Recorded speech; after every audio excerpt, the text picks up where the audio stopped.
Umeshaumiza watu. Naomba msamaha kwa niaba yake. Ninaumia sana, naumia kwa kitendo alichomuumiza mzee wangu. Nimeona nilikuwa mkutanoni.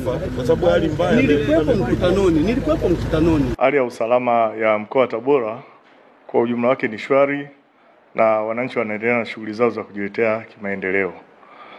Jeshi la polisi kwa mkoa wa Tabora limeona picha mjengeo iliyosambazwa kwenye mitandao ya kijamii ambayo ilibeba kichwa cha habari: mkuu wa kituo cha polisi Tabora amuomba msamaha Heche baada ya vurugu. Jeshi la polisi mkoa wa Tabora linawataka wananchi waipuuze picha mjengeo hiyo, kwani ni ya uongo na yenye lengo la kuwahadaa wananchi.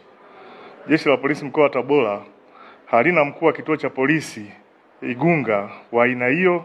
Anaitwa Daudi Paulo Delimi ambaye ana umri wa miaka 49.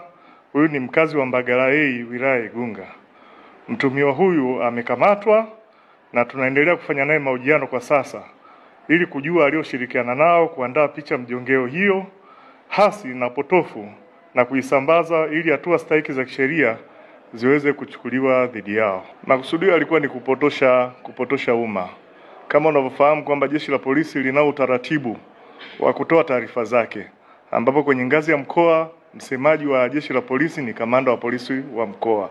Kwa hiyo kilichotokea ni upotoshaji mkubwa wa umma na hatua stahiki zitaenda kuchukuliwa za kisheria.